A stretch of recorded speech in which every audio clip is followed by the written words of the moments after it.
again. This is Doc Rotten from Horror News Radio and Gruesome Magazine. Joining me tonight is the one and only Rafe Telsch. He is starting up reviews here at Gruesome Magazine, and his first one is a doozy. He is here to review Darren Aronofsky's Mother.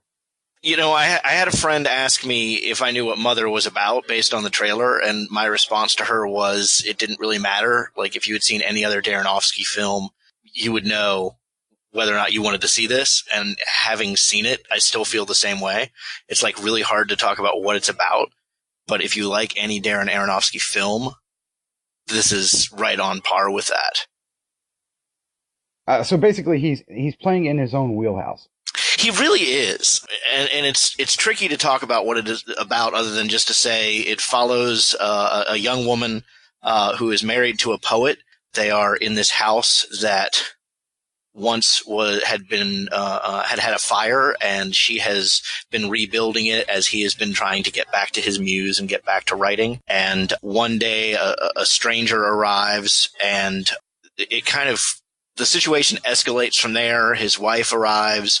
His sons then the next day arrive, and then the next day there's a funeral, and it's like, it reminded me of like those dreams that you have where you're completely and totally out of control of the situation, and yet you're still stuck in this situation.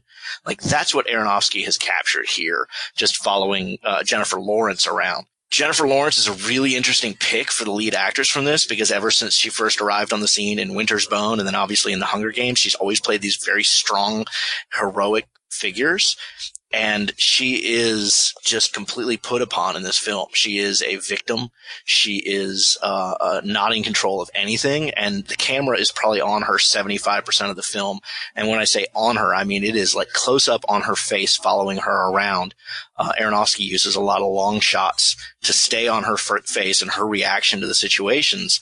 And yet she's just so downtrodden, you feel sorry for her quickly. Very typical Aronofsky fare, you've got to pay attention to the details, and that became really hard for me with this movie, because about halfway through it, my brain is trying to fill in the pieces of like, what don't I know? What's going on here? Is she a ghost? Is she the personification of the house?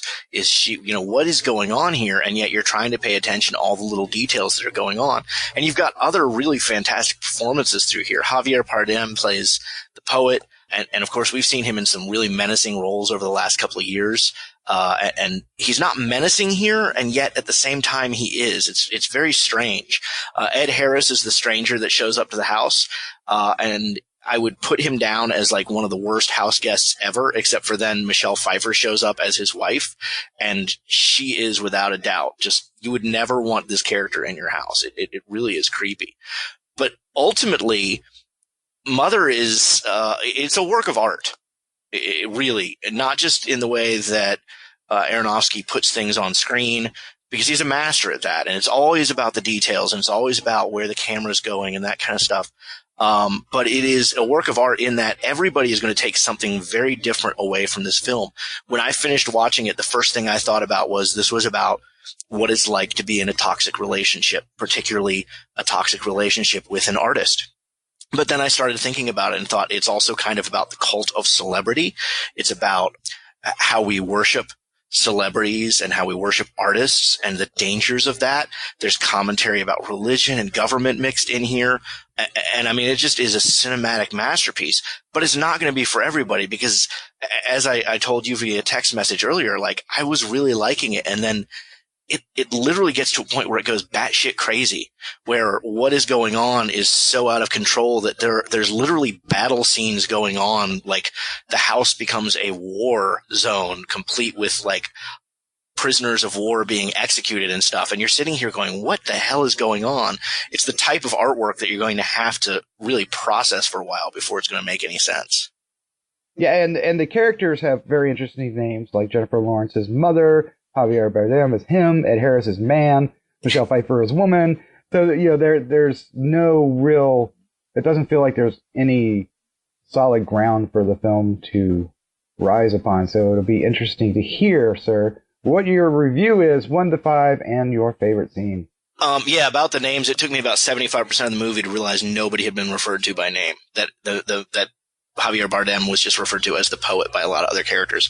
I'm going to give it 4 stars. I think if I process this for another day, that very easily could jump up to 5 or could even go down to 3. I understand that in a film festival, it was met with both applause, standing ovation, and boos. So it really is going to be a diverse film as far as how people react to it. I really liked it, but I only saw it a couple hours ago and I still really need to process it. As far as my favorite scene, the house is a really interesting metaphor for everything that's going on. And there's a scene where the house is like, it has a wound and it's like, instead of wood, it becomes flesh and it's bleeding, and watching Lawrence kind of follow that and try and figure out she's never really trying to figure out what's going on, I guess, but trying to figure out, just follow the path is a really curious scene. It really kept me enamored of what was going on screen.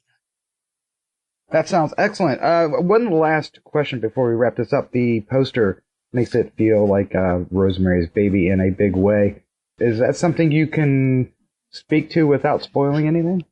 Without spoiling, well, I mean, she's called Mother, and the fact that she does get pregnant is a big plot point. But and I definitely feel like Rosemary's Baby was an inspiration for what Aronofsky does here. So yeah, I don't think that's unintentional. All right, Rafe. Well, thank you very much for joining the Grue-Crew. We look forward to hearing many more reviews from you in the future, sir. Let's say goodnight. Thank you. Good night. Be sure to visit GruesomeMagazine.com to listen to the other Gruesome podcasts, Hard News Radio, and Decades of Horror. Also check out the Gruesome Magazine Quarterly, available in digital and print-on-demand format.